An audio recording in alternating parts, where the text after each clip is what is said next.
Welcome to new Excel coaching class ಐಗಳೇ ಆತ್ಮೀಯ ವಿದ್ಯಾರ್ಥಿ ಮಿತ್ರರೇ, ನಾನು ನಿಮ್ಮ ಪ್ರೀತಿಯ ಬನಸ್ ಸರ್. ಇವತ್ತಿನ ದಿನ surface areas and it's volumes ಎಂಬ ಲೆಸನ್ ಅನ್ನ ಸ್ಟಾರ್ಟ್ ಮಾಡ್ತಾ ಇದ್ದೇನೆ. ಹಾಗಂದ್ರೆ ಮೇಲ್ಮೈ ವಿಸ್ತೀರ್ಣಗಳು ಮತ್ತು ಘನಫಲಗಳು ಅಂತ ಹೇಳ್ತಾರೆ. ಅದರಲ್ಲಿ ಫಸ್ಟ್ ಟಾಪಿಕ್ ಯಾವ್ದನ್ನ ಸ್ಟಡಿ ಮಾಡೋಣ ಅಂದ್ರೆ ಕ್ಯೂಬ್ ಬಗ್ಗೆ ಅಧ್ಯಯನ ಮಾಡೋಣ. ಕ್ಯೂಬ್ ಅಂದ್ರೆ ಚೌಕಘನ ಅಂತ ಹೇಳ್ತೀವಿ. ಕ್ಯೂಬ್ ಅಂದ್ರೆ ಚೌಕಘನ ಅಂತ ಹೇಳ್ತೀವಿ. ಈ ಚೌಕಘನ ಹೇಗಿರ್ತದ ಅಂತ ಇವಾಗ ನೋಡೋಣ. ನೋಡಿ, ಚೌಕಘನ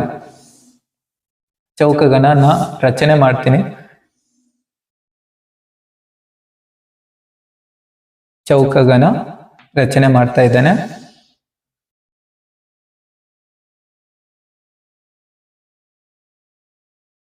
ಇದು ಒಂದು ಚೌಕಘನ ಅಂತ ಹೇಳ್ತೀವಿ.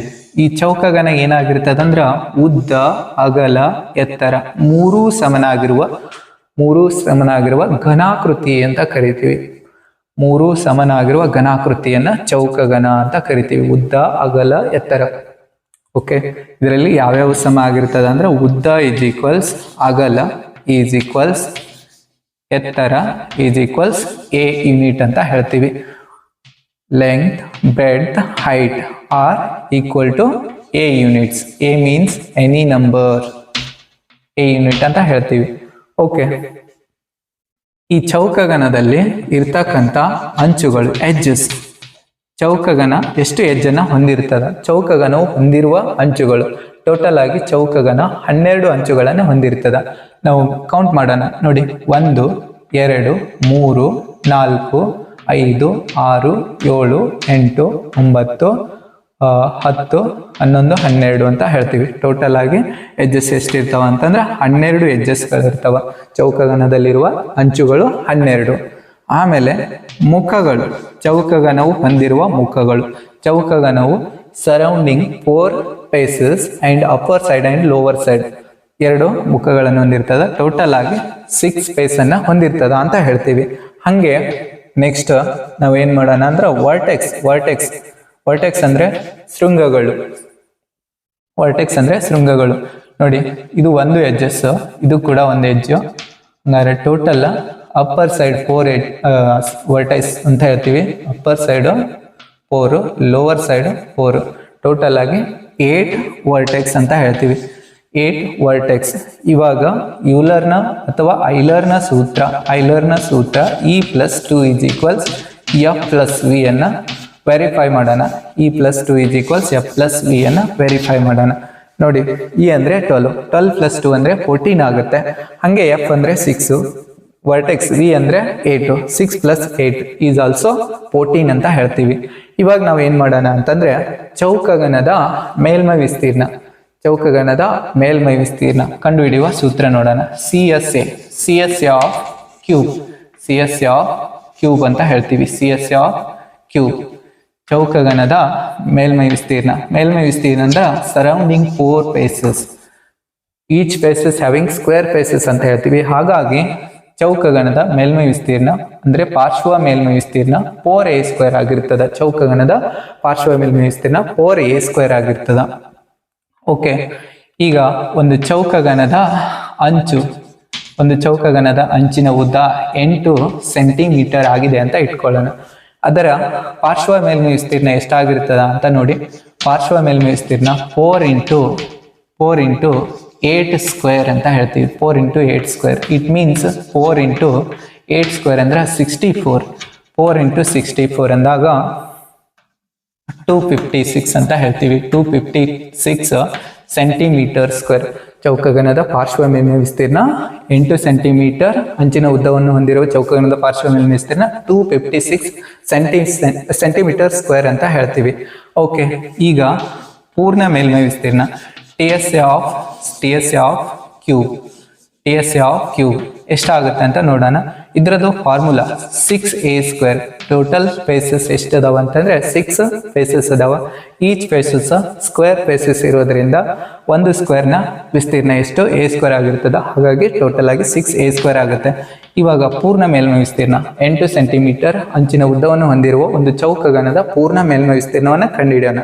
ನೋಡಿ, 6 × a² ಅಂದ್ರೆ 8². 6 × 64 ಅಂದ್ರೆ ಇವಾಗ 6 4 6 4 24, 6 6 36, 36 ಪ್ಲಸ್ 2 ಅಂದಾಗ 38 ಆಗುತ್ತೆ. ಅಂದರೆ 384 ಸೆಂಟಿಮೀಟರ್ ಸ್ಕ್ವೇರ್ ಚೌಕಗಣದ ಪೂರ್ಣ ಮೇಲ್ಮೈ ವಿಸ್ತೀರ್ಣ. 8 ಸೆಂಟಿಮೀಟರ್ ಅಂಚಿನ ಉದ್ದವನ್ನು ಹೊಂದಿರುವ ಚೌಕಗಣದ ಪೂರ್ಣ ಮೇಲ್ಮೈ ವಿಸ್ತೀರ್ಣ 384 ಸೆಂಟಿಮೀಟರ್ ಸ್ಕ್ವೇರ್ ಅಂತ ಹೇಳ್ತೀವಿ. ವಾಲ್ಯೂಮ್ ಆಫ್ ಕ್ಯೂಬ್ ಅನ್ನ ನೋಡೋಣ. Volume of cube is equals A cube ಅಂತ ಹೇಳ್ತೀವಿ. ಎ ಕ್ಯೂಬ್ ಈಗ ಎ ಅಂದ್ರೆ ಎಷ್ಟಿದೆ? 8 ಸೆಂಟಿಮೀಟರ್ ಇದೆ. ಅದೇ 8 ಸೆಂಟಿಮೀಟರ್ ಅಳತೆಯನ್ನು ಹೊಂದಿರುವ ಒಂದು ಚೌಕಗಣದ ಘನಫಲ ಎಷ್ಟಾಗುತ್ತೆ ಅಂತ ನೋಡೋಣ. 8 ಕ್ಯೂಬ್. 8 ಅನ್ನ 3 ಟೈಮ್ಸ್ ಮಲ್ಟಿಪ್ಲೈ ಮಾಡಿದ್ರೆ ಎಷ್ಟು ಬರುತ್ತೆ ಅಂದ್ರೆ 512 cm ಕ್ಯೂಬ್ ಅಂತ ಹೇಳ್ತೀವಿ. ಚೌಕಗಣದ 8 ಸೆಂಟಿಮೀಟರ್ ಅಂಚಿನ ಉದ್ದವನ್ನು ಹೊಂದಿರುವ ಚೌಕಗಣದ ಘನಫಲ ಎಷ್ಟಾಗುತ್ತೆ ಅಂದ್ರೆ 512 cm ಕ್ಯೂಬ್ ಆಗಿರ್ತದ ಅಂತ ಹೇಳ್ತೀವಿ. ಇದಿಷ್ಟು ಚೌಕಗಣದ ಬಗ್ಗೆ ಅಧ್ಯಯನ ನೋಡೋಣ. ಇವಾಗ ನೆಕ್ಸ್ಟ್ ಆಯತಗಣದ ಬಗ್ಗೆ ಅಧ್ಯಯನ ಮಾಡೋಣ. ಇವಾಗ ಕ್ಯೂಬಾಯ್ಡ್ ಬಗ್ಗೆ ಅಧ್ಯಯನ ಮಾಡೋಣ. ಕ್ಯೂಬಾಯ್ಡ್ ಅಂದ್ರೆ ಆಯತಗಣ ಅಂತ ಹೇಳ್ತೀವಿ. ಕ್ಯೂಬಾಯ್ಡ್ ಅಂದ್ರೆ ಆಯತಗಣ ಹೇಗಿರ್ತದ ಅಂತ ಇವಾಗ ನೋಡೋಣ. ನೋಡಿ, ನಾನು ಆಯತಗಣವನ್ನ ರಚನೆ ಮಾಡ್ತೀನಿ, ಹೇಗಿದೆ ಅಂತ ನೋಡೋಣ. ಇದು ಒಂದು ಆಯತ ತೆಗೆದುಕೊಂಡಿನಿ. ನೆಕ್ಸ್ಟ್ ಅನದರ್ ರೆಕ್ಟ್ಯಾಂಗಲ್ ಅನ್ನ ಇಲ್ಲೇ ಡ್ರಾ ಮಾಡ್ತೀನಿ. ಅನದರ್ ರೆಕ್ಟ್ಯಾಂಗಲ್ ಅನ್ನ ಡ್ರಾ ಮಾಡಿದ್ದೀನಿ. ಓಕೆ, ಟೋಟಲ್ ಆಗಿ 2 ರೆಕ್ಟ್ಯಾಂಗಲ್ ಅನ್ನ ಡ್ರಾ ಮಾಡ್ಕೊಂಡಿದ್ದೀನಿ. ಅವುಗಳ ಎಡ್ಜಸ್ ಅನ್ನ ಜಾಯಿನ್ ಮಾಡ್ಕೊಳ್ತೀನಿ. ಅಂದ್ರೆ ವರ್ಟೆಕ್ಸ್ ಅನ್ನ ಜಾಯಿನ್ ಮಾಡ್ತೀನಿ. ವರ್ಟೆಕ್ಸ್ ಅನ್ನ ಜಾಯಿನ್ ಮಾಡಿದಾಗ ನೋಡಿ, ಇದು ಎಲ್ ಅಂತ ಹೇಳ್ತೀವಿ, ಇದನ್ನ ಬಿ ಅಂತ ಹೇಳ್ತೀವಿ, ಎಚ್. ಆಯತಗಣ ಕೂಡ ಏನಾಗಿರ್ತದ ಅಂದ್ರ 3 ಆಯಾಮವುಳ್ಳ ಒಂದು ಘನಾಕೃತಿ ಅಂತ ಹೇಳ್ತೀವಿ. ಆಯತಗಣವನ್ನ 3 ಆಯಾಮವುಳ್ಳ ಒಂದು ಘನಾಕೃತಿ. ಇದರಲ್ಲೂ ಕೂಡ ಎಡ್ಜಸ್ ಅಂದ್ರೆ ಅಂಚುಗಳು 12 ಅಂಚುಗಳು ಇರ್ತಾವ ಅಂತ ಹೇಳ್ತೀವಿ. ಹಾಗೆ ಮುಖಗಳು faces, number of faces are 6 ಅಂತ ಹೇಳ್ತೀವಿ. ಆಮೇಲೆ vertex, number of vertex are 8 ಅಂತ ಹೇಳ್ತೀವಿ. ಇವಾಗ ಐಲರ್ನ ಸೂತ್ರ E+2 is equals F+V. E+2 is equals F+V. ಇದನ್ನ ನಾವೇನ್ ಮಾಡೋಣ, ವೆರಿಫೈ ಮಾಡೋಣ. ನೋಡಿ, ಇ ಅಂದ್ರೆ 12 ಇದೆ. 12 + 2 ಅಂದಾಗ 14 ಆಗುತ್ತೆ. ಹಾಗೆ F+V ಅಂದಾಗ 6 + 8 ಇದು ಏನಾಗುತ್ತೆ, 14 ಆಗುತ್ತೆ. ಇದು ಏನಾಯ್ತು, ಇವಾಗ ಐಲರ್ನ ಸೂತ್ರ ಫಾಲೋ ಆಗಿದೆ ಅಂತ ಹೇಳ್ತೀನಿ. ಓಕೆ, ನೆಕ್ಸ್ಟ್ ಈ ಆಯತಗಣಕ್ಕೆ ಸಂಬಂಧಪಟ್ಟ ಸೂತ್ರಗಳನ್ನ ಸ್ಟಡಿ ಮಾಡೋಣ. ನೋಡಿ, ಆಯತಗಣದಲ್ಲಿ ಮೊದಲನೇದಾಗಿ ಪಾರ್ಶ್ವ ಮೇಲ್ಮೈ ವಿಸ್ತೀರ್ಣ. ಆಯತಗಣದ ಪಾರ್ಶ್ವ ಮೇಲ್ಮೈ ವಿಸ್ತೀರ್ಣ CS ಆಫ್ ಕ್ಯೂಬಾಯ್ಡ್ ಅಂತ ಹೇಳ್ತೀವಿ. CS ಆಫ್ ಕ್ಯೂಬಾಯ್ಡ್ ಆಯತಗಣದ ಪಾರ್ಶ್ವ ಮೇಲ್ಮೈ ವಿಸ್ತೀರ್ಣ ಏನ್ ಬರುತ್ತೆ ಅಂತಂದ್ರೆ 2h in the bracket of L + B ಅಂತ ಹೇಳ್ತೀವಿ. 2h in the bracket of L + B. ಹಾಗಾದ್ರೆ ಮೊದಲನೇದಾಗಿ ನಾವು ಏನಂತ ಬರ್ಕೊಳ್ಳೋಣ, ಅಳತೆಮಾನ. ಇವಾಗ ಇದ್ರ ಮೇಲೆ ಕ್ವಶನ್ ಅನ್ನ ಬಿಡಿಸೋಣ. ನೋಡಿ, ಅಳತೆಗಳು L is equals 8 centimetre. B is equals 4 centimetre. H is equals 5 centimetre ಅಂತ ಅಳತೆಯನ್ನು ತೆಗೆದುಕೊಂಡಿದ್ದೀವಿ.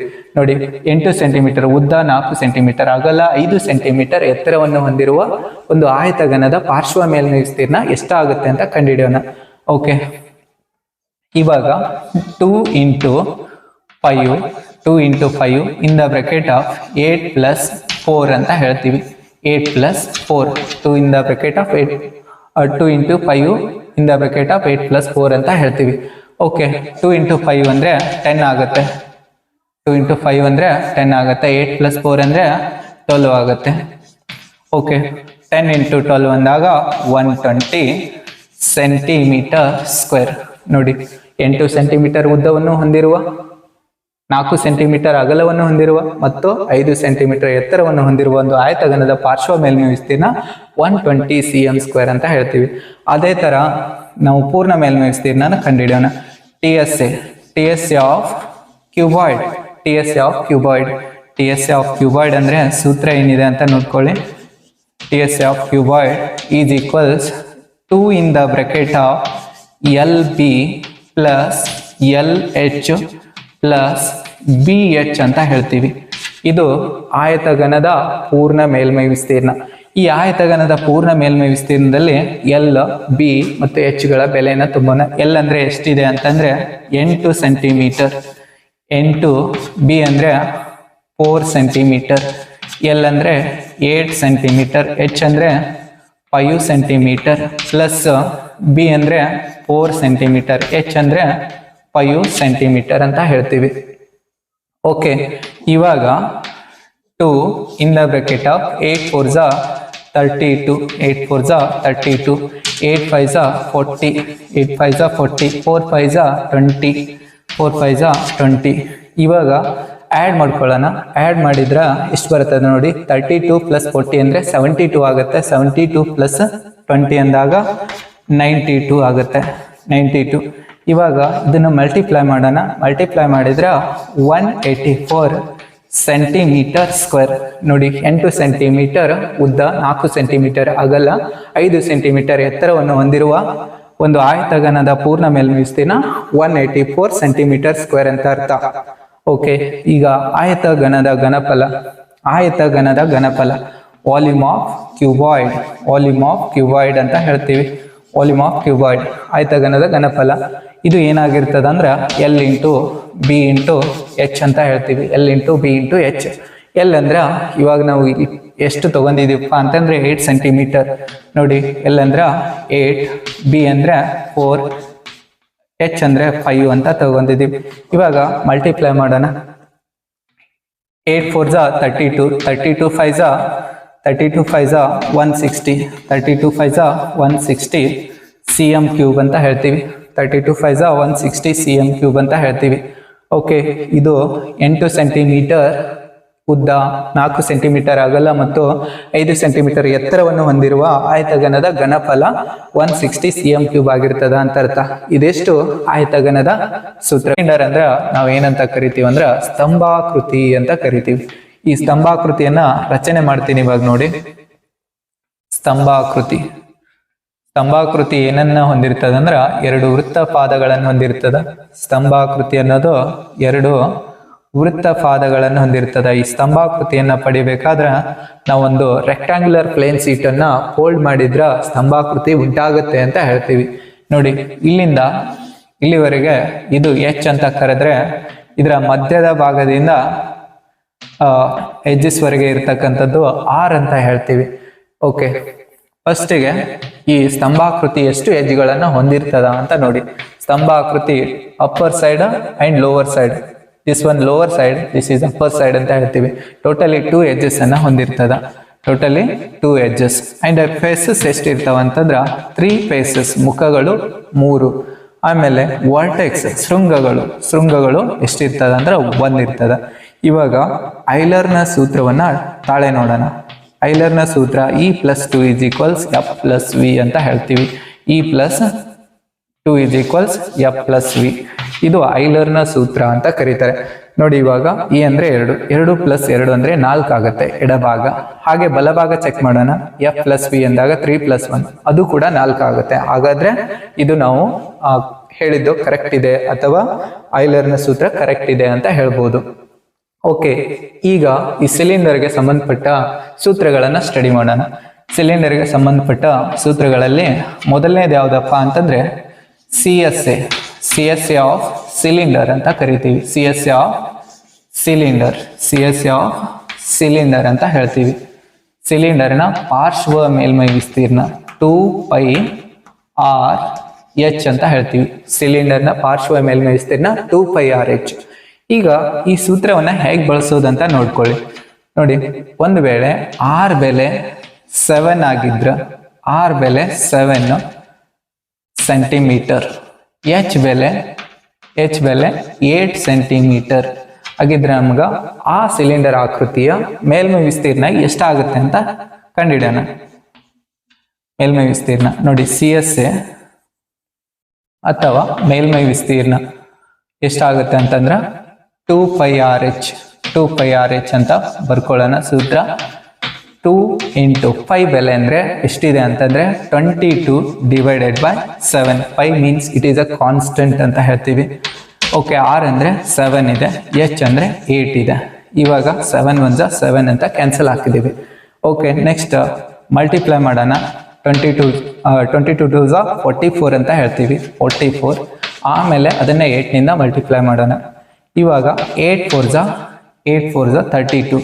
8 4 32 ಮತ್ತು 3 ಆ್ಯಡ್ ಮಾಡಿದ್ರೆ 352 ಆಗುತ್ತೆ. ಇದು ಏನ್ರಿ ನಾವು ಕೊಟ್ಟಂತ ಒಂದು ಕ್ವಶನ್ನ ಆನ್ಸರ್ ಅಂತ ಹೇಳ್ತೀವಿ. ನೋಡಿ 7 ಸೆಂಟಿಮೀಟರ್ ತ್ರಿಜ್ಯವನ್ನು ಹೊಂದಿರುವ 8 ಸೆಂಟಿಮೀಟರ್ ಎತ್ತರವಿರುವ ಸಿಲಿಂಡರ್ನ ಪಾರ್ಶ್ವ ಮೇಲ್ಮೈ ವಿಸ್ತೀರ್ಣ ಎಷ್ಟು ಸೆಂಟಿಮೀಟರ್ ಸ್ಕ್ವೇರ್ ಅಂತ ಹೇಳ್ತೀವಿ ಅಂದ್ರೆ 352 ಸೆಂಟಿಮೀಟರ್ ಸ್ಕ್ವೇರ್ ಅಂತ ಅರ್ಥ. ಓಕೆ, ಇವಾಗ ಪೂರ್ಣ ಮೇಲ್ಮೈ ವಿಸ್ತೀರ್ಣ ಕಂಡುಹಿಡಿಯುವ ಸೂತ್ರ ನೋಡೋಣ.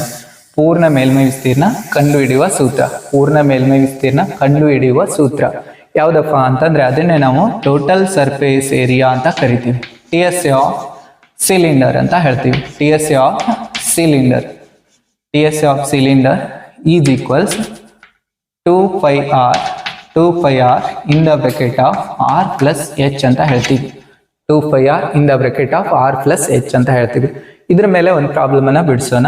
ಈ ಉದಾಹರಣೆಗೆ ಒಂದು ಸಿಲಿಂಡರ್ನ ತ್ರಿಜ್ಯ 14 ಸೆಂಟಿಮೀಟರ್ ಆಗಿದೆ ಅಂತ ಇಟ್ಕೊಳ್ಳೋಣ.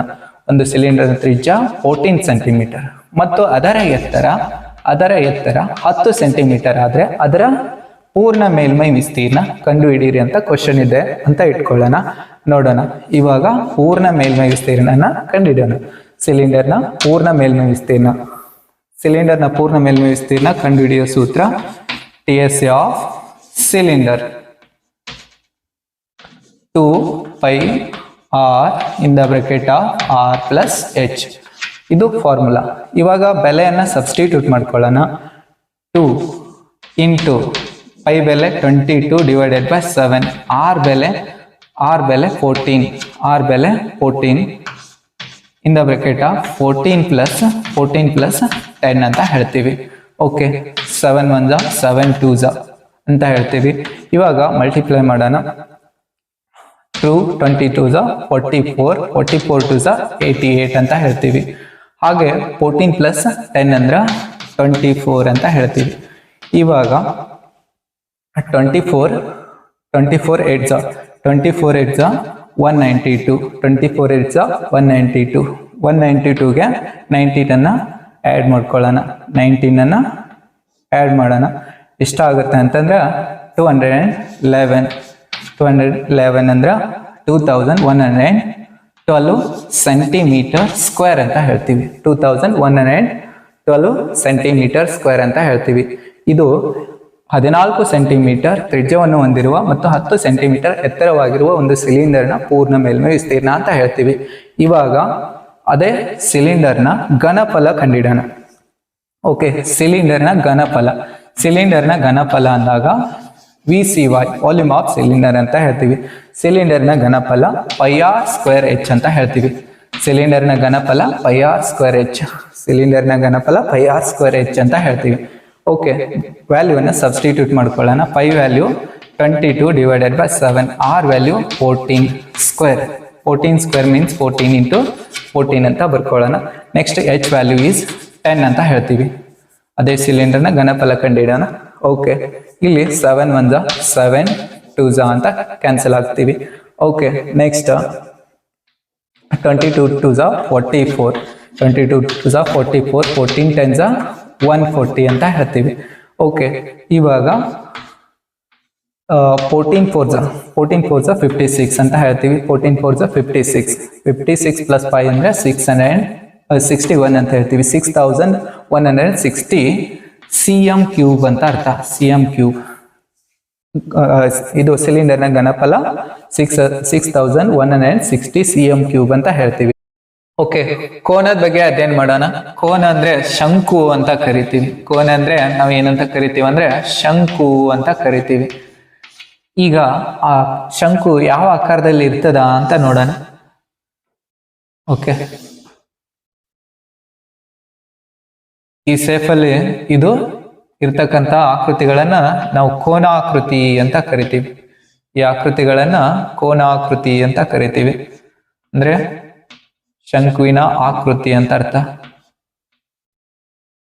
ಇದು ನೇರ ಎತ್ತರ, ಇದು ಓರೆ ಎತ್ತರ, ಇದು ತ್ರಿಜ್ಯ ಅಂತ ಹೇಳ್ತೀವಿ. ಓಕೆ, ಇದ್ರಲ್ಲೂ ಕೂಡ ನಾವು ಫಸ್ಟ್ ಏನನ್ನ ಅರ್ಥ ಮಾಡ್ಕೊಳ್ಳೋಣ ಅಂದ್ರೆ ಫಸ್ಟ್ ಎಡ್ಜಸ್ ಎಷ್ಟಿರ್ತಾವ ಅಂತ ನೋಡ್ಕೊಳ್ಳೋಣ. ಎಡ್ಜಸ್ ಇಲ್ಲಿ ಪಾದದಲ್ಲಿ base having A circular edge ಅಂತ ಹೇಳ್ತೀವಿ. Base having A circular edge ಅಂದ್ರೆ ಓನ್ಲಿ ಒನ್ ಎಡ್ಜ್ ಅಂತ ಹೇಳ್ತೀವಿ. ಒಂದೇ ಒಂದು ಅಂಚನ್ನ ಹೊಂದಿರ್ತದ ಕೋನ ಅನ್ನೋದು. ಆಮೇಲೆ ಅದರ ಮುಖಗಳು ಎಷ್ಟಿರ್ತಾವ ಅಂತಂದ್ರೆ ಒಂದು ಸರ್ಕ್ಯುಲರ್ ಫೇಸ್, ಒಂದು ಕರ್ವ್ಡ್ ಸ್ಪೇಸ್, ಟೋಟಲಿ 2 ಫೇಸಸ್ ಇರ್ತಾವ. ಆಮೇಲೆ ಶೃಂಗ ವರ್ಟೆಕ್ಸ್ ಅನ್ನೋದು ಇದು ಒಂದೇ ಒಂದು ವರ್ಟೆಕ್ಸ್ ಇರ್ತದ. ಟೋಟಲ್ ಆಗಿ ಇಲ್ಲಿ ಕೂಡ ನಾವು ಐಲರ್ನ ಸೂತ್ರ ಫಾಲೋ ಮಾಡೋಣ. ಐಲರ್ನ ಸೂತ್ರ ಏನು ಹೇಳ್ತದೆ ಅಂದ್ರೆ E+2 = F+V ಅಂತ ಹೇಳ್ತೀವಿ. ಇಲ್ಲಿ ಕೂಡ ನಾವು ಇದನ್ನ ವೆರಿಫೈ ಮಾಡೋಣ. ಫಸ್ಟಿಗೆ E ಅಂದ್ರೆ 1+2 ಅಂದ್ರೆ ಎಷ್ಟಾಗುತ್ತೆ ಅಂತಂದ್ರೆ 3 ಆಗುತ್ತೆ. ಹಾಗೆ F+V ನೋಡಿ 2+1 ಅದು ಕೂಡ 3 ಆಗುತ್ತೆ. ಐಲರ್ನ ಸೂತ್ರ ಏನಾಗಿದೆ ವೆರಿಫೈ ಆಗಿದೆ ಅಂತ ಹೇಳ್ತೀವಿ. ಓಕೆ, ಈ ಕೋನಕ್ಕೆ ಸಂಬಂಧಪಟ್ಟಂತ ಕೆಲವೊಂದು ಸೂತ್ರಗಳನ್ನ ಸ್ಟಡಿ ಮಾಡೋಣ. ಅದರಲ್ಲಿ ಮೊದಲೇದು ಯಾವ್ದಪ್ಪ ಅಂತಂದ್ರೆ ಪಾರ್ಶ್ವ ಮೇಲ್ಮೈ ವಿಸ್ತೀರ್ಣ CSA ಆಫ್ ಕೋನ್ ಅಂತ ಹೇಳ್ತೀವಿ. CSA ಆಫ್ ಕೋನ್, ಶಂಕುವಿನ ಪಾರ್ಶ್ವ ಮೇಲ್ಮೈ ವಿಸ್ತೀರ್ಣ. ಇದನ್ನ πRL ಅಂತ ಕರಿತೀವಿ. πRL ಈ ಸೂತ್ರ ಮೇಲೆ ನಾವು ಇವಾಗ ಒಂದು ಪ್ರಾಬ್ಲಮ್ ಅನ್ನ ಬಿಡಿಸೋಣ. ನೋಡಿ, ಒಂದು ಶಂಕುವಿನ ತ್ರಿಜ್ಯ 7 ಸೆಂಟಿಮೀಟರ್ ಆಗಿದೆ ಮತ್ತು ಓರೆ ಎತ್ತರ L = 9 ಸೆಂಟಿಮೀಟರ್ ಅಂತ ಇಟ್ಕೊಳ್ಳೋಣ. ಹಾಗಾದ್ರೆ ಆ ಶಂಕುವಿನ ಪಾರ್ಶ್ವ ಮೇಲ್ಮೈ ವಿಸ್ತೀರ್ಣ ಎಷ್ಟಾಗುತ್ತೆ ಅಂತ ನೋಡೋಣ. ನೋಡಿ, ಶಂಕುವಿನ ಪಾರ್ಶ್ವ ಮೇಲ್ಮೈ ವಿಸ್ತೀರ್ಣ CSA ಆಫ್ ಕೋನ್ = πRL ಅಂತ ಸೂತ್ರ ಬರ್ಕೊಂಡಿದೀವಿ. ಹಾಗಾದ್ರೆ ಪೈ ಬೆಲೆ ಸಬ್ಸ್ಟಿಟ್ಯೂಟ್ ಮಾಡೋಣ. ಪೈ ಬೆಲೆ 22/7, R ಬೆಲೆ 7, R is also 7 and L is 9 ಅಂತ ಹೇಳ್ತೀವಿ. L is 9. ಇವಾಗ 7ಗೆ 7 ಕ್ಯಾನ್ಸಲ್ ಮಾಡಿದೀವಿ, ಉಳಿದಿದ್ದು 22 and 9 ಅಂತ ಹೇಳ್ತೀವಿ. ಈಗ 22 9s 198 ಅಂತ ಹೇಳ್ತೀವಿ. 22 9s 198 ಸೆಂಟಿಮೀಟರ್ ಸ್ಕ್ವೇರ್. ಇದು 7 ಸೆಂಟಿಮೀಟರ್ ತ್ರಿಜ್ಯವನ್ನು ಹೊಂದಿರುವ ಮತ್ತು 9 ಸೆಂಟಿಮೀಟರ್ ಓರೆ ಎತ್ತರವಾಗಿರುವ ಒಂದು ಶಂಕುವಿನ ಪಾರ್ಶ್ವ ಮೇಲ್ಮೈ ವಿಸ್ತೀರ್ಣ 198 ಸೆಂಟಿಮೀಟರ್ ಸ್ಕ್ವೇರ್ ಆಗಿದೆ ಅಂತ ಹೇಳ್ತೀವಿ. ಇವಾಗ ನೆಕ್ಸ್ಟ್ ಪೂರ್ಣ ಮೇಲ್ಮೈ ವಿಸ್ತೀರ್ಣ ಕಂಡುಹಿಡಿಯುವ ಸೂತ್ರ ನೋಡೋಣ. ಪೂರ್ಣ ಮೇಲ್ಮೈ ವಿಸ್ತೀರ್ಣ ಕಂಡುಹಿಡಿಯುವ ಸೂತ್ರ ಅದೇ ನಾವು total surface area TSA of cone ಅಂತ ಕರಿತೀವಿ. ಇದು TSA of cone = πR in the bracket of R+L ಅಂತ ಹೇಳ್ತೀವಿ. Okay, πR in the bracket of R+L. ಇಲ್ಲಿ ಕೂಡ ಒಂದು ಪ್ರಾಬ್ಲಮ್ ಅನ್ನು ಬಿಡಿಸೋಣ. ನೋಡಿ, R ಅಂದಾಗ ನಾವೇನಂತ ತಗೊಳ್ಳೋಣ ಅಂದರೆ ಇವಾಗ 7 ಸೆಂಟಿಮೀಟರ್ ಅಂತ ತಗೊಳ್ಳೋಣ. L = 10 ಸೆಂಟಿಮೀಟರ್ ಅಂತ ತಗೊಳ್ಳೋಣ. ಓಕೆ, ಶಂಕುವಿನ ಪೂರ್ಣ ಮೇಲ್ಮೈ ವಿಸ್ತೀರ್ಣ ಎಷ್ಟಾಗುತ್ತೆ ಅಂತ ನೋಡೋಣ. TSA ಆಫ್ ಕೋನ್, TSA ಅಂದ್ರೆ total surface area of cone ಅಂತ ಕರಿತೀವಿ. ಇಲ್ಲಿ ಪೈ ಬೆಲೆ ನೋಡಿ, ಫಸ್ಟ್ ಫಾರ್ಮುಲಾ ಇನ್ನೊಂದ್ಸಾರಿ ಬರ್ಕೊಳ್ಳೋಣ. πR in the bracket of R+L. Okay, pi value ಎಷ್ಟಿದೆ ಅಂತ ನೋಡಿ, 22/7. Pi value 22/7. R value 7. ಆಮೇಲೆ ಒನ್ಸ್ ಅಗೇನ್ R ವ್ಯಾಲ್ಯೂ ತೆಗೆದುಕೊಳ್ಳೋಣ. R+L value 10. ಇವಾಗ ಇದು 7 ಕ್ಯಾನ್ಸಲ್ ಆಗುತ್ತೆ. ಹಾಗಾದ್ರೆ 22 × 7 + 10 ಅಂದ್ರೆ 17. ಇವಾಗ 17 ಇಂದ 22ಗೆ ಗುಣಾಕಾರ ಮಾಡೋಣ. 17 2s 34, 17 2s 34. ಹಾಗಾದ್ರೆ 34ಗೆ 3 ಆ್ಯಡ್ ಮಾಡಿದ್ರೆ 37 ಅಂದ್ರೆ 374 ಸೆಂಟಿಮೀಟರ್ ಸ್ಕ್ವೇರ್. ಇದು ಕೊಟ್ಟಂತ ಶಂಕುವಿನ ಪೂರ್ಣ ಮೇಲ್ಮೈ ವಿಸ್ತೀರ್ಣ ಅಂದ್ರೆ 7 ಸೆಂಟಿಮೀಟರ್ ತ್ರಿಜ್ಯವನ್ನು ಹೊಂದಿರುವ 10 ಸೆಂಟಿಮೀಟರ್ ಎತ್ತರವನ್ನು ಹೊಂದಿರುವ ಶಂಕುವಿನ ಪೂರ್ಣ ಮೇಲ್ಮೈ ವಿಸ್ತೀರ್ಣ ಅಂತ ಕರಿತೀವಿ. ಓಕೆ, ಇವಾಗ ಇನ್ನೊಂದು ಘನಫಲ ಕಂಡುಹಿಡಿಯುವ ಸೂತ್ರ. ಶಂಕುವಿನ ಘನಫಲ ಅಂದಾಗ ವಾಲ್ಯೂಮ್ ಆಫ್ ಕೋನ್ ಅಂತ ಕರಿತೀವಿ. ವಾಲ್ಯೂಮ್ ಆಫ್ ಕೋನ್ ಅಂದಾಗ ಇದು ಏನ್ ಬರುತ್ತೆ ಅಂದ್ರೆ 1/3 πr²h ಅಂತ ಹೇಳ್ತೀವಿ. 1/3 πr²h ಅಥವಾ ಇನ್ನೊಂದು ಅರ್ಥದಲ್ಲಿ volume of cone = 1/3 volume of cylinder ಅಂತ ಕರಿತೀವಿ. ವಾಲ್ಯೂಮ್ ಆಫ್ ಸಿಲಿಂಡರ್ ಅಂತ ಕರಿತೀವಿ. ಇದು ಶಂಕುವಿನ ಘನಫಲ. ಯಾವಾಗಂದ್ರೆ ಸಿಲಿಂಡರ್ನ ಘನಫಲ ಕೊಟ್ಟಾಗ ಶಂಕುವಿನ ಘನಫಲ ಕಂಡುಹಿಡಿಯುವ ಸೂತ್ರ. ಓಕೆ, ಇವುಗಳ ಮೇಲೆ ಇವಾಗ ಪ್ರಶ್ನೆಯನ್ನು ಬಿಡಿಸೋಣ. ಒಂದು ಶಂಕುವಿನ ಘನಫಲ 100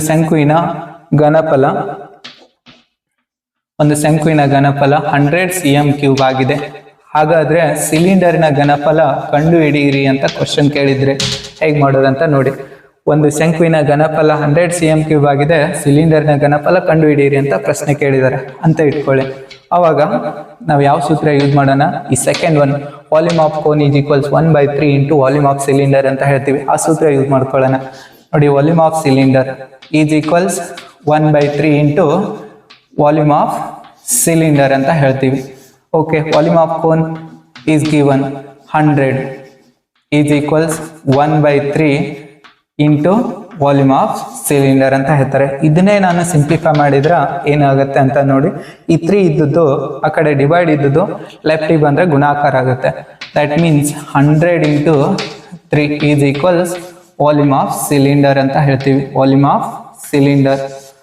okay, that means volume of cylinder is equals 100 into 3 ಅಂದ್ರೆ 300 cm³. ನೋಡಿ, ಕೊಟ್ಟಂತ ಸಿಲಿಂಡರ್ನ ಘನಫಲ ಎಷ್ಟಾಗಿದೆ ಅಂದ್ರೆ 300 cm³. ಶಂಕುವಿನ ಘನಫಲ 100 cm³ ಆದ್ರೆ ಸಿಲಿಂಡರ್ನ ಘನಫಲ 300 cm³ ಆಗಿರ್ತದ ಅಂತ ಹೇಳ್ತೀವಿ. ಹಾಗೇನ ಈ ಸೂತ್ರವನ್ನು ಕೂಡ ನಾವೇನ್ ಮಾಡೋಣ, ಯೂಸ್ ಮಾಡಿ ಒಂದು ಪ್ರಾಬ್ಲಮ್ ಅನ್ನ ಬಿಡಿಸೋಣ. ಓಕೆ, ಇವಾಗ ನಾವು ಶಂಕುವಿನ ಘನಫಲ ಕಂಡುಹಿಡಿಯೋಣ ಈ ಸೂತ್ರವನ್ನ ಯೂಸ್ ಮಾಡಿ. ನೋಡಿ, volume of cone is equals 1/3 πr² ಅಂತ ಹೇಳ್ತೀವಿ. ಅವಾಗ ಇಲ್ಲಿ r ಈಸ್ ಈಕ್ವಲ್ 7 cm ಮತ್ತೆ h ಈಸ್ ಈಕ್ವಲ್ 10 cm ಆದ್ರೆ ಆ ಶಂಕುವಿನ ಘನಫಲ ಎಷ್ಟಾಗುತ್ತೆ ಅಂತ ನೋಡೋಣ. Volume of cone is equals 1/3 πr² ಅಂತ ಹೇಳ್ತೀವಿ. Okay, 1/3 into pi value 22 divided by 7, r value 7, h value 10 ಅಂತ ಹೇಳ್ತೀವಿ. h ವ್ಯಾಲ್ಯೂ 10, 7 1 7 ಅಂತ ಕ್ಯಾನ್ಸಲ್ ಆಗ್ತೀವಿ. ಇವಾಗ 22 ಇಂಟು 10 ಅಂದಾಗ 220 ಆಗುತ್ತೆ. 220 ಡಿವೈಡೆಡ್ ಬೈ 3. ಇದನ್ನ ಭಾಗ ಮಾಡೋಣ. ನೋಡಿ, ಇವಾಗ ಎಷ್ಟಾಗುತ್ತೆ ಭಾಗ ಮಾಡಿದ್ರೆ 3 1 3 7 21. ನೆಕ್ಸ್ಟ್ 1 ಉಳಿತದ, 10 ಆಗುತ್ತೆ. 3 3 9. ಮತ್ತೆ 1 ಉಳಿತು, ಮತ್ತೆ 3 ಅಂತ ಬರ್ತಾ ಹೋಗುತ್ತೆ. ಅದರಿಂದ ಎಷ್ಟಾಗುತ್ತೆ? ಇದು 73.33 cm³ ಅಂತ ಹೇಳ್ತೀವಿ. cm³. ಓಕೆ, ಇದು 7 ಸೆಂಟಿಮೀಟರ್ ತ್ರಿಜ್ಯವನ್ನು ಹೊಂದಿರುವ 10 ಸೆಂಟಿಮೀಟರ್ ಎತ್ತರವನ್ನು ಹೊಂದಿರುವ ಒಂದು ಶಂಕುವಿನ ಘನಫಲ ಎಷ್ಟಾಗಿರ್ತದ ಅಂದ್ರೆ 73.33 cm³ ಆಗಿರ್ತದ ಅಂತ ಹೇಳ್ತೀವಿ. ಓಕೆ, ಈ ಶಂಕುವಿನಲ್ಲಿ ಇನ್ನೊಂದು ಸೂತ್ರ ಬರುತ್ತೆ. ಅದು ಯಾವುದಂತ ಇವಾಗ ನೋಡೋಣ. ನೋಡಿ, ಶಂಕುವಿನಲ್ಲಿ ಇನ್ನೊಂದು ಸೂತ್ರ ಯಾವುದು ಅಂತಂದ್ರೆ ಓರೆ ಎತ್ತರ L is equals root of r² plus h² ಅಂತ ಹೇಳ್ತೀವಿ. ಓರೆ ಎತ್ತರ root of r² plus h² ಅಂತ ಹೇಳ್ತೀವಿ. ಓಕೆ, ಈಗ ಇಲ್ಲಿ ಏನ್ ಮಾಡೋಣ? r is equals 5 centimetre. h is equals 12 centimetre. ಆದ್ರೆ L is equals question mark. L ಅಂದ್ರೆ ಓರೆ ಎತ್ತರ, R ಅಂದ್ರೆ ತ್ರಿಜ್ಯ, H ಅಂದ್ರೆ ನೇರ ಎತ್ತರ, L ಅಂದ್ರೆ ಓರೆ ಎತ್ತರ. ಈ ಓರೆ ಎತ್ತರವನ್ನು ಕಂಡುಹಿಡಿಬೇಕಾದ್ರೆ L is equals root of r² plus h² ಎಂಬ ಸೂತ್ರ ಯೂಸ್ ಮಾಡ್ಕೋತೀವಿ. L is equals root of r² ಅಂದ್ರೆ 5² ಅಂದ್ರೆ 5², h² ಅಂದ್ರೆ 12². ಓಕೆ, ಇವಾಗ L is equals root of 5² means 25, 12² means 144 ಅಂತ ಹೇಳ್ತೀವಿ. ಓಕೆ, ಇದರದ್ದು ಸಮ್ ಮಾಡಿದ್ರೆ ಎಷ್ಟಾಗುತ್ತೆ ಅಂದ್ರೆ ರೂಟ್ ಆಫ್ 169 ಆಗುತ್ತೆ. Root of 169 that means root of 169 ಅಂದ್ರೆ ದಿಸ್ ಈಸ್ 13 ಸೆಂಟಿಮೀಟರ್. ಓರೆ ಎತ್ತರ ಎಷ್ಟಾಗುತ್ತೆ ಅಂದ್ರೆ 13 ಸೆಂಟಿಮೀಟರ್ ಆಗುತ್ತೆ. ಇದೆಷ್ಟು ಶಂಕುವಿನಲ್ಲಿ ಬರ್ತಕ್ಕಂಥ ಸೂತ್ರಗಳಾಗ ನಾವು ಸ್ಪಿಯರ್ ಬಗ್ಗೆ ಅಧ್ಯಯನ ಮಾಡೋಣ. ಸ್ಪಿಯರ್ ಅಂದ್ರೆ ಗೋಳ ಅಂತ ಕರಿತೀವಿ. ಸ್ಪಿಯರ್ ಅಂದ್ರೆ ಏನಂತ ಕರಿತೀವಿ ಅಂದ್ರೆ ಗೋಳ. ಈ ಗೋಳಕ್ಕೆ ಉದಾಹರಣೆ ಆಲ್ ಟೈಪ್ಸ್ ಆಫ್ ಬಾಲ್ಸ್ ಅಂತ ಕರಿತೀವಿ. ನೋಡಿ ಇವಾಗ ನಾನು ಇಲ್ಲಿ ಕೂಡ ಒಂದು ಬಾಲ್ ಅನ್ನ ರಚನೆ ಮಾಡ್ಕೊತೀನಿ. ಇದೇನು ಬಾಲ್ ಇದೆ ಅಂತ ತಿಳ್ಕೊಳ್ಳಿ. ಈ ಬಾಲ್ ಎಷ್ಟು ಎಡ್ಜಸ್ ಅನ್ನ ಹೊಂದಿದೆ ಅಂತಂದ್ರೆ, ಈ ಗೋಳ ಅನ್ನೋದು ಎಷ್ಟು ಎಡ್ಜಸ್ ಅನ್ನ ಹೊಂದಿದೆ ಅಂದ್ರೆ ದರ್ ಇಸ್ ನೋ ಎಡ್ಜಸ್ ಅಂತ ಹೇಳ್ತೀವಿ. ಹಂಗೆ ಇದಕ್ಕೆ ಪೇಸಸ್ ಎಷ್ಟಿರುತ್ತಪ್ಪ ಅಂತಂದ್ರೆ 1 ಪೇಸ್ ಇರ್ತದ. ಆಮೇಲೆ ವರ್ಟೆಕ್ಸ್ ಎಷ್ಟಿರ್ತಾವ ಅಂತಂದ್ರೆ 1 ವರ್ಟೆಕ್ಸ್ ಇರ್ತದ ಅಂತ ಹೇಳ್ತೀವಿ. ಇಲ್ಲಿ ಐಲರ್ನ ಸೂತ್ರ ಫಾಲೋ ಆಗುತ್ತೋ ಇಲ್ಲ ಚೆಕ್ ಮಾಡೋಣ. ಐಲರ್ನ ಸೂತ್ರ ಯಾವ್ದಂದ್ರೆ E+2 ಈಸ್ ಈಕ್ವಲ್ಸ್ F+V ಅಂತ ಕರಿತೀವಿ. E+2 is equals F+V. ಇವಾಗ ನೋಡಿ E ಅಂದ್ರೆ ಎಷ್ಟು 0 + 2 ಅಂದ್ರೆ 2 ಬರುತ್ತೆ ಲೆಫ್ಟ್ ಸೈಡ್. ಆಮೇಲೆ ರೈಟ್ ಸೈಡ್ ನೋಡೋಣ. F+V ಅಂದ್ರೆ 1 + 1 ಅದು ಎಷ್ಟಾಗುತ್ತೆ 2 ಆಗುತ್ತೆ. ಅಂದ್ರೆ ಐಲರ್ನ ಸೂತ್ರ ವೆರಿಫೈ ಆಗುತ್ತೆ ಅಂತ ಹೇಳ್ತೀವಿ. ಓಕೆ, ಇವಾಗ ನಾವೇನ್ ಮಾಡೋಣ, ಈ ಸ್ಪೇರ್ ಮೇಲೆ ಬರ್ತಕ್ಕಂಥ ಸೂತ್ರಗಳನ್ನ ಅಧ್ಯಯನ ಮಾಡೋಣ. ಗೋಳಕ್ಕೆ ಸಂಬಂಧಪಟ್ಟ ಮೇಲ್ಮೈ ವಿಸ್ತೀರ್ಣಗಳ ಬಗ್ಗೆ ಅಧ್ಯಯನ ಮಾಡೋಣ. ಗೋಳಕ್ಕೆ ಇರೋದು ಒಂದೇ ಮೇಲ್ಮೈ ವಿಸ್ತೀರ್ಣ ಅಂತ ಹೇಳ್ತೀವಿ. ಅದು ಯಾವ್ದಪ್ಪ ಅಂತಂದ್ರೆ total surface area of sphere, ಅಂದ್ರೆ ಪೂರ್ಣ ಮೇಲ್ಮೈ ವಿಸ್ತೀರ್ಣ. ಗೋಳಕ್ಕೆ ಪೂರ್ಣ ಮೇಲ್ಮೈ ವಿಸ್ತೀರ್ಣ ಮಾತ್ರ ಇರುತ್ತೆ. ಅದನ್ನ ನಾವು ಏನಂತ ಕರಿತೀವಿ, 4πr² ಅಂತ ಕರಿತೀವಿ. 4πr². ಇವಾಗ ನೋಡಿ ಆರ್ ಬೆಲೆ ಎಷ್ಟಂತ ತಗೋತಾ ಇದ್ದೇನೆ ಅಂದ್ರೆ 7 ಸೆಂಟಿಮೀಟರ್ ಅಂತ ತಗೋತಾ ಇದ್ದೀನಿ. ಓಕೆ, ಈಗ ಇದನ್ನ 7 ಸೆಂಟಿಮೀಟರ್ ತ್ರಿಜ್ಯವನ್ನು ಹೊಂದಿರುವ ಒಂದು ಗೋಳದ ಮೇಲ್ಮೈ ವಿಸ್ತೀರ್ಣ ಎಷ್ಟಾಗುತ್ತೆ ಅಂತ ನೋಡೋಣ. 4 × ಪೈ ವ್ಯಾಲ್ಯೂ 22 / 7, ಆರ್ ವ್ಯಾಲ್ಯೂ 7 × 7 ಅಂತ ಹೇಳ್ತೀವಿ. r² ಅದಂದ್ರೆ 7 × 7. ನೋಡಿ ಇವಾಗ 7 ಕ್ಯಾನ್ಸಲ್ ಆಗ್ತೀನಿ. ಇವಾಗ ಏನಾಗುತ್ತೆ ಅಂತ ನೋಡಿ, 7 22 4 ಹಾಗೆ ಇಟ್ಕೋತೀನಿ. 7 22 154. ಓಕೆ, ಇವಾಗ 4 ನಿಂದ 154 ಅನ್ನ ಗುಣಾಕಾರ ಮಾಡ್ತೀನಿ. 4 4 16, 4 5 20, 20 + 1 ಅಂದಾಗ 21. ನೆಕ್ಸ್ಟ್ 4 1 4 + 2 6 ಆಗುತ್ತೆ. 616 ಸೆಂಟಿಮೀಟರ್ ಸ್ಕ್ವೇರ್. 7 ಸೆಂಟಿಮೀಟರ್ ತ್ರಿಜ್ಯವನ್ನು ಹೊಂದಿರುವ ಒಂದು ಗೋಳದ ಮೇಲ್ಮೈ ವಿಸ್ತೀರ್ಣ ಎಷ್ಟಾಗುತ್ತೆ ಅಂದ್ರೆ 616 ಸೆಂಟಿಮೀಟರ್ ಸ್ಕ್ವೇರ್ ಆಗಿರ್ತದ ಅಂತ ಹೇಳ್ತೀವಿ. ಇವಾಗ ನೆಕ್ಸ್ಟ್ ಗೋಳದ ಘನಫಲ ಏನ್ ಬರುತ್ತೆ ಅಂದ್ರೆ ವಾಲ್ಯೂಮ್ ಆಫ್ ಸ್ಪಿಯರ್. VS ಅಂದ್ರೆ ವಾಲ್ಯೂಮ್ ಆಫ್ ಸ್ಪಿಯರ್ 4/3 πr³ ಅಂತ ಹೇಳ್ತೀವಿ. 4/3 πr³. ಇವಾಗ ನೋಡಿ ಬೆಲೆಯನ್ನ ಸಬ್ಸ್ಟಿಟ್ಯೂಟ್ ಮಾಡ್ಕೊಳ್ಳೋಣ. 4 / 3 × 22 / 7 × 7 × 7 × 7 ಅಂತ ಹೇಳ್ತೀವಿ. ಓಕೆ, ಇಲ್ಲಿ 7 ಕ್ಯಾನ್ಸಲ್ ಹಾಕ್ತೀವಿ. 7 ಕ್ಯಾನ್ಸಲ್ ಹಾಕಿದೀವಿ ಅಂದ್ರೆ ನೆಕ್ಸ್ಟ್ ಎಷ್ಟಾಗುತ್ತೆ ಅಂತಂದ್ರೆ ಇವಾಗ ಇದು ಈ ತರ 4 × 22 ಅಂದ್ರೆ 88 ಅಂತ ಗುಣಾಕಾರ ಮಾಡೋಣ. ನೆಕ್ಸ್ಟ್ 7 × 7 ಅಂದ್ರೆ 49. 7 × 7 ಅಂದ್ರೆ 49 / 3 ಅಂತ ಹೇಳ್ತಾ ಇದ್ದೇವೆ. ಓಕೆ, ಇವಾಗ 49 ನಿಂದ 88ಗೆ ಗುಣಾಕಾರ ಮಾಡೋಣ. 49ಗೆ 88 ನಿಂದ ಗುಣಾಕಾರ ಮಾಡೋಣ.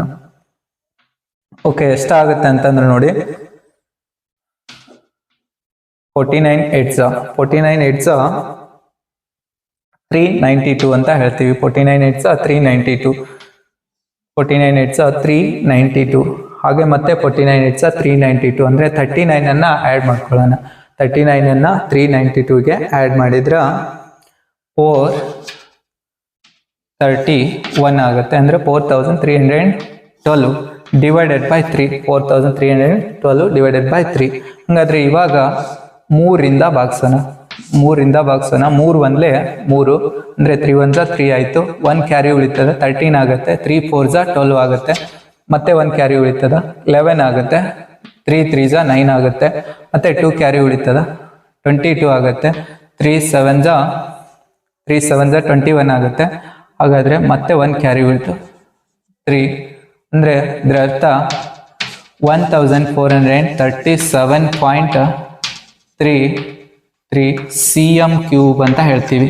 ನೋಡಿ 7 ಸೆಂಟಿಮೀಟರ್ ತ್ರಿಜ್ಯವನ್ನು ಹೊಂದಿರುವ ಒಂದು ಗೋಳದ ಘನಫಲ 1437.3 cm³ ನಷ್ಟಾಗಿರ್ತದ ಅಂತ ಹೇಳ್ತೀವಿ.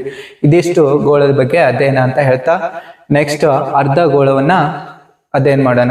ನೆಕ್ಸ್ಟ್ ಅರ್ಧಗೋಳವನ್ನ ಅಧ್ಯಯನ ಮಾಡೋಣ. ಇವಾಗ ಅರ್ಧಗೋಳದ ಬಗ್ಗೆ ಅಧ್ಯಯನ ಮಾಡೋಣ. ಅರ್ಧಗೋಳ ಅಂದ್ರೆ ನಾವೇನಂತ ಕರಿತೀವಿ ಅಂದ್ರೆ ಹೆಮಿಸ್ಪಿಯರ್ ಅಂತ ಕರಿತೀವಿ. ಅರ್ಧಗೋಳ ಅಂದ್ರೆ ಹೆಮಿಸ್ಪಿಯರ್.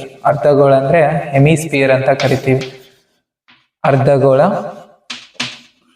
ಅಂದ್ರ ಇದರ ಅರ್ಥ ಹೆಮಿಸ್ಪಿಯರ್.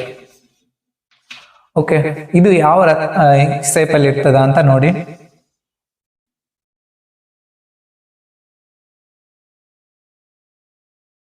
ಇದು ಒಂದು ಅರ್ಧಗೋಳಾಕೃತಿ ಅಂತ ಕರಿತೀವಿ. ಇದನ್ನ ಅರ್ಧಗೋಳಾಕೃತಿ, ಇದು ಅರ್ಧಗೋಳಾಕೃತಿ ಅಂತ ಕರೀತಾರೆ.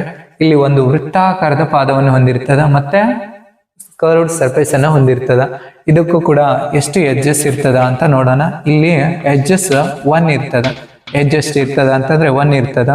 ಆಮೇಲೆ ಸ್ಪೇಸಸ್, ಇದು ವರ್ಟೆಕ್ಸ್ ಅಂದ್ರ ಅದು ಕೂಡ 1 ಇರ್ತದ. ಫೇಸಸ್ ಎಷ್ಟು ಇರ್ತಾವ ಅಂತಂದ್ರೆ 2 ಇರ್ತಾವ. ಫೇಸಸ್ 2 ಇರ್ತಾವ. ಇವಾಗ ಐಲರ್ನ ಸೂತ್ರ ಸ್ಟಡಿ ಮಾಡೋಣ. ಐಲರ್ನ ಸೂತ್ರ ವೆರಿಫೈ ಮಾಡೋಣ. E+2 ಇದಕ್ಕೆ ಸಮ ಆಗುತ್ತೆ ಅಂತ ಹೇಳ್ತಾರೆ. ಐಲರ್ F+V ಗೆ ಸಮ ಆಗುತ್ತೆ ಅಂತ ಹೇಳ್ತಾರೆ. ಓಕೆ, E ಅಂದ್ರೆ 1, 1+2 ಅಂದಾಗ 3 ಆಯ್ತು. ನೋಡಿ, V ಅಂದ್ರೆ 1, F ಅಂದ್ರೆ 2, F+V ಅಂದಾಗ 2+1 ಎಷ್ಟಾಗುತ್ತೆ ಅಂದ್ರೆ 3 ಆಗುತ್ತೆ. ಹಾಗಾಗಿ ಐಲರ್ನ ಸೂತ್ರ ವೆರಿಫೈ ಆಗಿದೆ ಅಂತ ಅರ್ಥ. ಓಕೆ, ಇವಾಗ ಅರ್ಧಗೋಳದ ಪಾರ್ಶ್ವ ಮೇಲ್ಮೈ ವಿಸ್ತೀರ್ಣ. ಅರ್ಧಗೋಳದ ಪಾರ್ಶ್ವ ಮೇಲ್ಮೈ ವಿಸ್ತೀರ್ಣ ನೋಡಿ, CSA of hemisphere. CSA of hemisphere ಅಂತ ಕರಿತೀವಿ. ಇದು ಅರ್ಧಗೋಳದ ಪಾರ್ಶ್ವ ಮೇಲ್ಮೈ ವಿಸ್ತೀರ್ಣ. ಅರ್ಧಗೋಳದ ಪಾರ್ಶ್ವ ಮೇಲ್ಮೈ ವಿಸ್ತೀರ್ಣ 2πr² ಅಂತ ಹೇಳ್ತೀವಿ.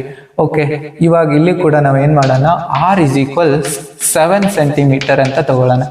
7 ಸೆಂಟಿಮೀಟರ್ ತ್ರಿಜ್ಯವನ್ನು ಹೊಂದಿರುವ ಒಂದು ಅರ್ಧಗೋಳದ ಪಾರ್ಶ್ವ ಮೇಲ್ಮೈ ವಿಸ್ತೀರ್ಣ ಎಷ್ಟಾಗುತ್ತೆ ಅಂತ ಕಂಡುಹಿಡಿಯೋಣ. 2 × 22 / 7. ಓಕೆ, ಇವಾಗ R ಬೆಲೆ 7 × 7. ಓಕೆ, 7 ಕ್ಯಾನ್ಸಲ್ ಆಗುತ್ತೆ. ಓಕೆ, ಈಗ ಗುಣಾಕಾರ ಮಾಡೋಣ. 7 22 154, 154 2 308 ಅಂತ ಹೇಳ್ತೀವಿ. 308 cm², 308 cm² ಅಂತ ಕರಿತೀವಿ. ನೋಡಿ, 7 ಸೆಂಟಿಮೀಟರ್ ತ್ರಿಜ್ಯವನ್ನು ಹೊಂದಿರುವ ಒಂದು ಅರ್ಧಗೋಳದ ಪಾರ್ಶ್ವ ಮೇಲ್ಮೈ ವಿಸ್ತೀರ್ಣ 308 cm² ಅಂತ ಅರ್ಥ. ಅದೇ ಪೂರ್ಣ ಮೇಲ್ಮೈ ವಿಸ್ತೀರ್ಣ, ಅರ್ಧಗೋಳದ ಪೂರ್ಣ ಮೇಲ್ಮೈ ವಿಸ್ತೀರ್ಣ TSA of hemisphere. TSA of hemisphere ಅಂತ ಕರಿತೀವಿ. ಅದು ಎಷ್ಟಾಗುತ್ತೆ ಅಂತ ನೋಡೋಣ. TSA ಆಫ್ ಹೆಮಿಸ್ಪಿಯರ್ ಇದು ಫಾರ್ಮುಲಾ ಏನಂತಂದ್ರೆ 3πr². 3πr². ಇವಾಗ 3 × 22 / 7 × 7. ಇಲ್ಲಿ 7 ಕ್ಯಾನ್ಸಲ್ ಮಾಡ್ತೀವಿ. 7 ಕ್ಯಾನ್ಸಲ್ ಮಾಡಿದಾಗ ಎಷ್ಟಾಗುತ್ತೆ ಅಂತ ನೋಡಿ. 7 22 154, 154 3 462 cm², 462 cm² ಅಂತ ಹೇಳ್ತೀವಿ. ನೋಡಿ, 7 ಸೆಂಟಿಮೀಟರ್ ತ್ರಿಜ್ಯವನ್ನು ಹೊಂದಿರುವ ಒಂದು ಅರ್ಧಗೋಳದ ಪೂರ್ಣ ಮೇಲ್ಮೈ ವಿಸ್ತೀರ್ಣ 462 cm² ಅಂತ ಹೇಳ್ತೀವಿ. ಇವಾಗ ಘನಫಲ ಕಂಡುಹಿಡಿಯುವ ಸೂತ್ರವನ್ನ ನೋಡೋಣ. ಘನಫಲ ಕಂಡುಹಿಡಿಯುವ ಸೂತ್ರ ಏನ್ ಬರುತ್ತೆ ಅಂದ್ರೆ ವಾಲ್ಯೂಮ್ ಆಫ್ ಹೆಮಿಸ್ಪಿಯರ್. VH ಅಂದ್ರೆ ವಾಲ್ಯೂಮ್ ಆಫ್ ಹೆಮಿಸ್ಪಿಯರ್. ಇಲ್ಲಿ 2/3 πr³ ಅಂತ ಹೇಳ್ತೀವಿ. 2/3 πr³. Okay, 2/3 πr³. π value 22 / 7. R value 7 × 7 ಅಂತ ಹೇಳ್ತೀವಿ. ಓಕೆ, ಇಲ್ಲಿ 7 ಕ್ಯಾನ್ಸಲ್ ಆಗುತ್ತೆ. ಹಾಗಾದ್ರೆ ನೆಕ್ಸ್ಟ್ 22 × 2 ಅಂದಾಗ 44, 22 × 2 ಅಂದಾಗ 44, 44 × 49 / 3 ಅಂತ ಹೇಳ್ತೀವಿ. ಓಕೆ, ಇದನ್ನೇ ಮಲ್ಟಿಪ್ಲೈ ಮಾಡೋಣ. 49 4 196 ಅಂತ ಹೇಳ್ತೀವಿ. 49 4 196, 19 ಕ್ಯಾರಿ ಉಳ್ಕೊಳ್ತದ. 49 4 ಅಗೇನ್ ಮಲ್ಟಿಪ್ಲೈ ಮಾಡೋಣ. 196 + 19 ಅಂದಾಗ 215 ಆಗುತ್ತೆ. 2156 / 3. ಇವಾಗ ಇದನ್ನ 3 ನಿಂದ ಕ್ಯಾನ್ಸಲ್ ಮಾಡೋಣ. 3 1 3 7 21. ನೆಕ್ಸ್ಟ್ 3 1 3 ಆಗುತ್ತೆ. 2 ಕ್ಯಾರಿ ಉಳಿತದೆ 26. ನೆಕ್ಸ್ಟ್ 3 8 24, ಮತ್ತೆ 2 ಕ್ಯಾರಿ ಉಳಿತದ. ನೆಕ್ಸ್ಟ್ 3 6 18, 3 6 18, ಮತ್ತೆ 2 ಕ್ಯಾರಿ ಉಳಿತದ. ಹಾಗಾಗಿ ಇದ್ರ ಆನ್ಸರ್ 718.66 cm³ ಅಂತ ಹೇಳ್ತೀವಿ. ನೋಡಿ, 7 ಸೆಂಟಿಮೀಟರ್ ತ್ರಿಜ್ಯವನ್ನು ಹೊಂದಿರುವ ಒಂದು ಅರ್ಧ ಗೋಳದ ಘನಫಲ 718.66 cm³ ಅಂತ ಹೇಳ್ತೀವಿ. ಇದಿಷ್ಟು ಅರ್ಧ ಗೋಳದ ಬಗ್ಗೆ ಅಧ್ಯಯನ ಅಂತ ಹೇಳ್ತಾ ಇವತ್ತಿನ ಕ್ಲಾಸ್ ಇಲ್ಲಿಗೆ ಮುಗಿಸೋಣ.